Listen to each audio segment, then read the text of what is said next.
ভারতে কত কত মেয়ে, একটি মীরাবাই, একটি অহল্যাবাই, কীভাবে যেন সমাজের মধ্যমণি হয়ে গেছেন।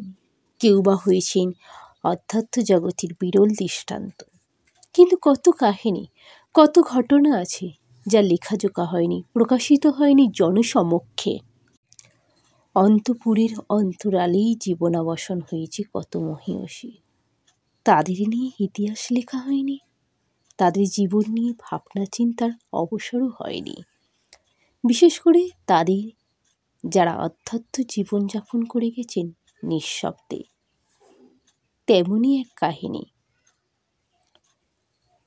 সে ছিল গ্রামের মেয়ে, নাম তার ক্ষমা। নাম রেখেছিলেন তান্ত্রিক সাধক তার বাবা। ক্ষমা তো দেবীরই নাম, আর এক দুর্লভ গুণবিশেষের নির্বাচন। ক্ষমা সুন্দরী, তন্নি, মুখটি প্রতিমার আদলে, চুলের ঢাল হাঁটু ছাড়িয়ে, কিসের শোভা দেখে মুক্ত হয় চোখ। কিন্তু রংটি কালো, শ্যামা, বাংলার অজগ্রাম। এমন কত মেয়েই তো আছে, কে কার খোঁজ রাখে। সেবার দুর্গা পূজায় এসে গেছে। ক্ষমার বাবা মা হারা মেখে বলেন, মা, দেবীপক্ষের লক্ষ্য দুর্গা নাম জপ করলে দুর্গা দেবী প্রসন্না হন। মেয়ে জিজ্ঞাসা করে, শুধু দুর্গা, দুর্গা জপ্য বাবা? হ্যাঁ মা, ওই নামেই সব হয়। নামেরই ভরসা, কেবল শ্যামা গো তোমার। বাবার অনেকটা মন জুড়েই থাকেন শ্যামা মা, তার ইষ্টদেবী। তারই চিন্তায় মগ্ন থাকেন তিনি। কখনো মেয়ের দিকে তাকিয়ে হঠাৎ যেন স্তব্ধ হয়ে যান। কি রূপ মেয়ের! ভাবতে ইচ্ছা করে আরাধ্যা দেবী তার কন্যারূপ ধরে এসেছেন। আবার মন বলে, সে কি সম্ভব? এ তো নিজের সন্তান। ব্রাহ্মণ পাড়ায় দুর্গা পূজা সেরে ফিরে দেখেন ছোট্ট মেয়েটা তার জন্য কিছু রান্না করে রেখে রান্নাঘরেই পিঁড়ির উপর চোখ বুজে বসে আছে, আর মাঝে মাঝে বিড়বিড় করে কি বলছে, বোধহয় মায়ের নাম। পরিশ্রান্ত পিতার আহ্বানে পা ধোয়ার জল আর গামছা নিয়ে সে দাঁড়ায়। তার মন কিন্তু সেখানে নেই। চোখ অন্তর্মুখী, কালো কালো বড় চোখ, ভাসা ভাসা, আকর্ণ বিস্তৃত। কি দুর্গা নাম জপছিলি? লজ্জা পায় মেয়ে, কিছু বলে না। ব্যস্ত হয় বাবাকে পরিচর্যা করতে। মনে মনে ভাবে, এমন দেবতার মতো সাধক বাবা কার আছে? এমন করেই দিন কাটে। একদিন এক সন্ন্যাসী ভিক্ষার ঝুলি নিয়ে দাঁড়ান। বাবা দাওয়ায় বসে তেল মাখছেন। স্নানাদি সেরে মায়ের পূজায় বসবেন। মেয়ে তার পূজার জোগাড় করে দিচ্ছে নিপুণ হাতে। নারায়ণ হরি শুনে ছুটে এলো মেয়ে। বাবা বলেন, মা সাধু অতিথি নারায়ণ, ভালো করে ভিক্ষা দাও।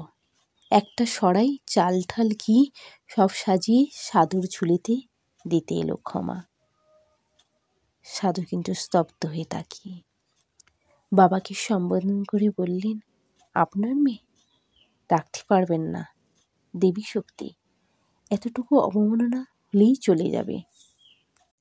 ভিক্ষা নিয়ে সাধু চলে গেলেন। কথাগুলো ঢেউ তুলল বাবার অন্তরে। ভাবলেন, মেয়েটার সঙ্গে বসে কথা বলতে হবে। কি চিন্তা করে মেয়েটা? মেয়েটি তার সত্যগুণী, শান্ত, বুদ্ধিমতী ও অন্তর্মুখী। এবার তো বিয়েও দিতে হবে। ক্ষমা বাবার চিন্তা বুঝতে পারে। বলে, বাবা, আমার জীবন আলাদা, বিয়ে দিও না, আমি তপস্যা করব। বাবা জোর করেন না। মেয়েটির চিন্তার গতি প্রকৃতি ভিন্ন। জগৎ কারণ রূপিণী জনের প্রতি তার গভীর আকর্ষণ। কিশোরী যেন মাতৃভাবে মগ্ন। রাত জেগে স্থির হয়ে আকাশের দিকে তাকিয়ে থাকে। বর্ষার জল ভরা মেঘে দেখে মায়ের মুক্ত কেশের শোভা। পদ্মদিঘির পাড়ে গালে হাত দিয়ে কী ভাবে, মায়ের আঁখি পদ্ম না চরণপদ্মের কথা। কোনো কৌতূহল নেই কোনো মানুষের জন্য। একদিন ক্ষমা তার বাবাকে জিজ্ঞেস করেই ফেলল, বাবা, শুনেছি বহু পুণ্যেই মানুষ জন্ম, সেই জন্মে ভগবানকে লাভ করা যায়। তবে কেন বাবা সকলেই রোজগারের জন্য চঞ্চল? কেন বিয়ে করে সুখী হতে চায়? কেন পৃথিবীর এত বড় ঘর থাকতে নতুন করে ঘর বাঁধতে ইচ্ছা করে? বাবা তো প্রশ্ন শুনে অবাক। বলেন, সে কি মা? শ্যামা তো বৃত্তিরূপেও জগতে আছেন, মাতা পিতা সন্তান রূপেও আছেন। সেই রূপে যারা তাকে চায় সেইভাবেই পায়। তোর কি কোনো ইচ্ছা করে না? হ্যাঁ করে। কি ইচ্ছা করে?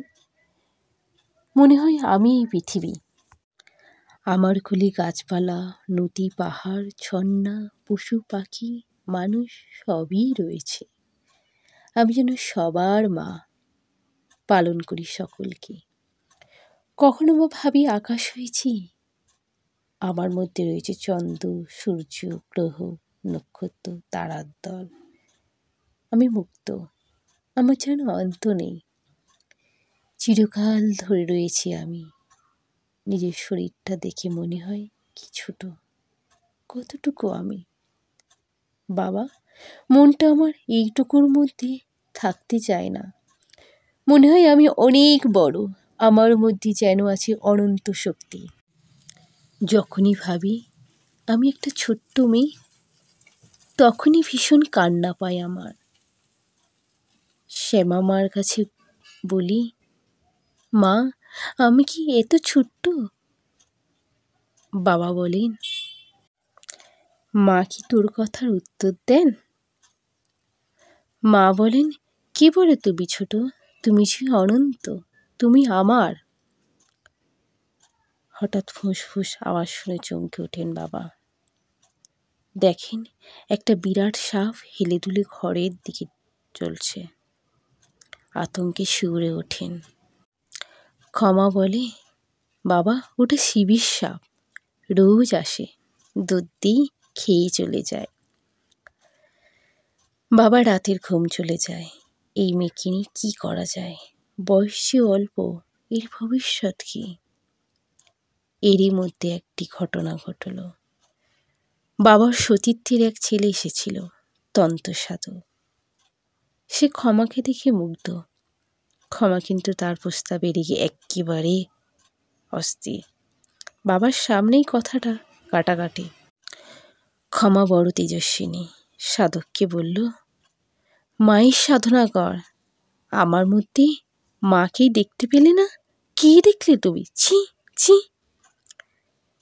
বাবাকে বলে, এমন করে অবমাননা করলে আমি আর থাকবো না। লজ্জিত সাধক নতমকে স্থান ত্যাগ করল। বাবা বললেন, নতুন সমস্যায়। বললেন, কোথায় যাবি মা? এ তো ভালোই প্রস্তাব, আমি নিশ্চিন্ত হই। ক্ষমা হাসল, বলল, হ্যাঁ বাবা, নিশ্চিন্ত হবে তুমি। আমার সময় তো ফুরিয়ে এসেছে, সে কথা থাক। কাল মৌনী অমাবস্যা, মায়ের পুজোর আয়োজন করো রাত্রে, আমি সব জোগাড় করে দেব। রাত্রি এলো, কি গভীর অন্ধকার। ক্ষমা পুজোর জোগাড় দিয়ে অন্ধকারে বসে সুরেলা গলায় মাকে গান শোনাল।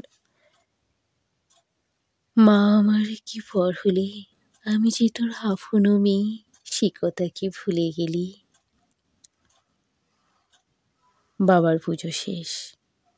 হোমে পূর্ণাহুতি দিয়ে সাধক পিতা দেবীকে প্রণাম করছেন। রাত্রি 2টো। দেখলেন এলো চুলে ক্ষমা দাঁড়িয়ে। মুখে কি আলো পড়েছে, এত জ্যোতির্ময় কেন? মেয়ে হাসল, আসি বাবা। তারপর সাষ্টাঙ্গ প্রণাম করল দেবীকে, আর উঠল না।